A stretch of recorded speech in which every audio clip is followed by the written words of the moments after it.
శుభములు కలుగు నీకు. ఏంటి ఎవరు లేరు? శేఖర్, మీరేంటి ఇలా వచ్చారు? మేము అరుంధతో పనుండి వచ్చాం. అరుంధతి ఇంట్లో లేదు, బయటికి వెళ్ళింది. రేఖ కూడా లేదా?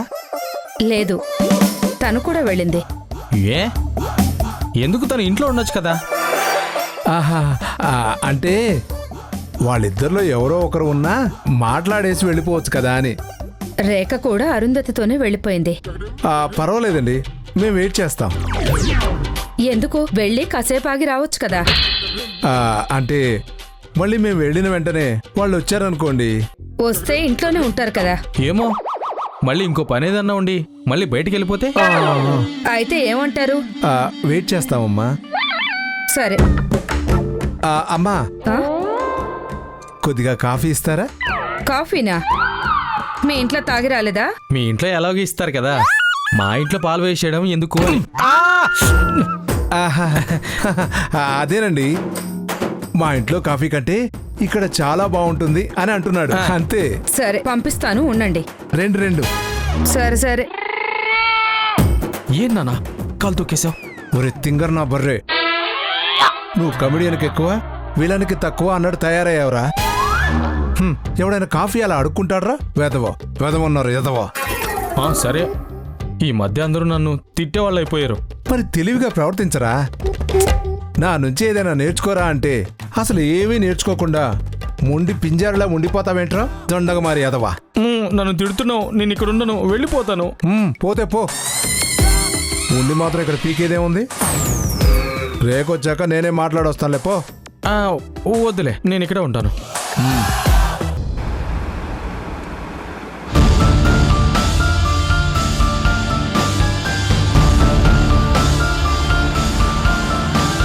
అరే, మీరు సడన్ గా ప్రాజెక్ట్ ప్రెజెంటేషన్ ఇవ్వకుండానే డ్రాప్ అయిపోతున్నామని అలా ఎలా చెప్పేస్తారు?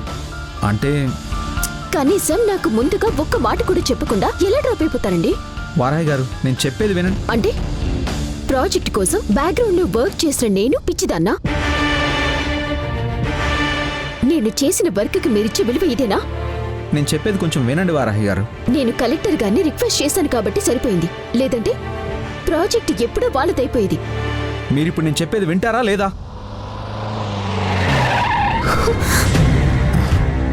ఐఎమ్ సారీ అండి, ప్లీజ్ నేను చెప్పేది దయచేసి వినండి.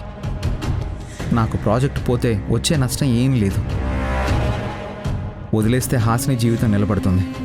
సార్, దయచేసి మీరు ఇంకెప్పుడు మా ఇంటి సమస్యల గురించి కంపెనీని ఇబ్బంది పెట్టకండి, ప్లీజ్ అర్థం చేసుకోండి.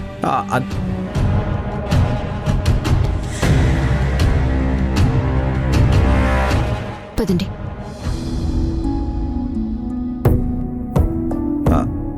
వారాహి గారు, హాసిని,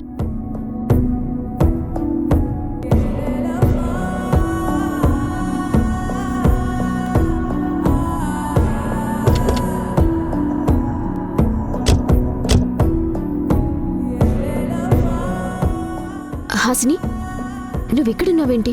ఎక్కడికి వెళ్ళొస్తున్నావు? ఏమైంది? మాట్లాడవేంటి హాసిని? అసలు ఇంట్లో ఉండాల్సిన నువ్వు ఇక్కడికి ఎందుకు వచ్చావు? అడుగుతుంటే సమాధానం చెప్పవే. అరే, మాట్లాడమంటే మాట్లాడదేంటండి? తను చెప్పకుండా మనకెలా తెలుస్తుంది? వారాహి గారు, ప్లీజ్ కూల్గా ఇంటికి వెళ్ళాక అడగండి. ఇక్కడెందుకు రోడ్లో ఆవేశపడి తన మీద అరవడం? ఎవరన్నా చూస్తే తనకు చాలా ఎంబారెస్గా ఉంటుంది కదా. పదండి. హాసిని, పద, ఇంటికి వెళ్దాం. వచ్చి కారెక్కు.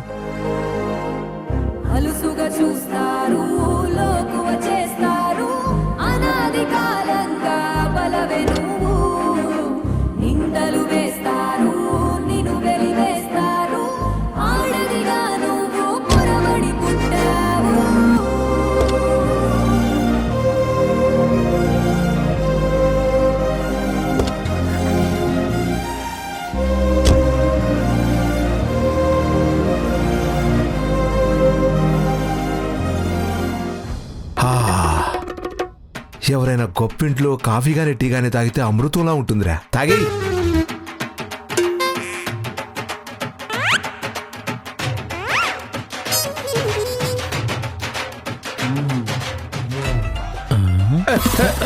లే. ఏం చేస్తున్నావురా? సరిగ్గా కూర్చోవడం కూడా రాదా నీకు? సారీ నాన్న. అది కాదు నాన్న, ఈ ఇల్లు ఎంత ఉంటుందంటావు? లంకంత, మనం కొనలేనంత. నీకెందుకురా ఇలాంటి ఎదవ ప్రశ్నలన్నీ పుడుతున్నాయి? ఊరికే నాన్న. ఒరే, మైండ్ అలా ఊరికే ఉంచితే బుర్రలో భూతాలు తిరుగుతాయి. మంచి ప్లాన్ ఆలోచించి ఆ రేఖని దారిలోకి తెచ్చుకోకుండా ఇలా ఇల్లంతా నోరు ఎల్లబెట్టుకొని చూడడం, తలతిక్క ప్రశ్నలు అడగటం, ఇలా నా బ్రెయిన్ని స్పూన్తో తినేయడం, ఇదేనారా నువ్వు నేర్చుకునేది? నానా, ఏంట్రా?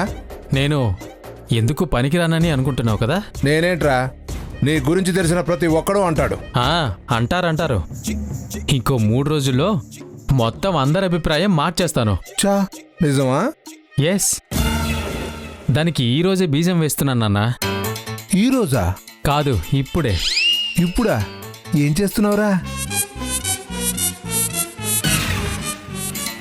రేఖకి ఫ్లవర్ ఇవ్వబోతున్నాను. రేయ్, గట్టిగా అరవకరా. తెగించినోడికి తెడ్డే ఆయుధం. కానీ రేఖ ఇంట్లో లేదు కదరా, ఇప్పుడు ఎలా ఇస్తావు? అంటే ఈ పువ్వు తనకి డైరెక్ట్గా ఇచ్చేస్తాననుకుంటున్నావా? మరి భలే వాడివి నాన్న. అంత ధైర్యం ఇప్పుడే చేస్తే నా ఫోటోకి దండ పడిపోదు? మరి ఇప్పుడే చెప్పావు కదరా తెగించేశానని. ఇది తెగింపు కాదా? సరే, ఇప్పుడు ఏం చేస్తావురా? నువ్వే చెప్పావుగా నాన్న, సినిమా హీరోల్ని ఆదర్శంగా తీసుకోమని. అందుకే సినిమా స్టైల్లో ఈ పువ్వు రేఖ గదిలో పెట్టేసి వస్తాను. రేఖ వచ్చాక ఆ పువ్వుని చూసి ఎవరు పెట్టారో అర్థం కాక ఆలోచించడం మొదలు పెడుతుంది. అలా రోజూ పూలు పెడతా. తర్వాత ఆ పూలు పెట్టింది నేనే అని బయట పెడతా. అప్పుడు తనకి నా మీద లవ్ పుడుతుంది. పువ్వు నిలబెట్టిన లవ్ అన్నమాట. ఎస్. ఇప్పుడే వెళ్తా, పువ్వు పెడతా. వస్తానన్నా? రేయ్, జాగ్రత్త, ఎవరైనా చూస్తే అదే పువ్వు నీ పాడ మీద పెట్టాల్సి వస్తుంది. సరే చూద్దాంలే.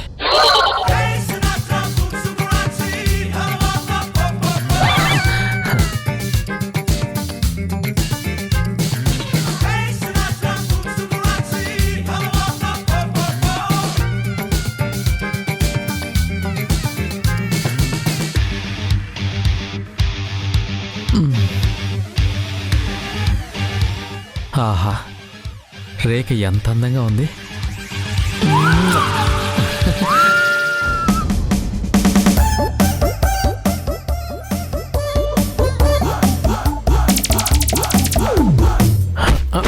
అయ్యో,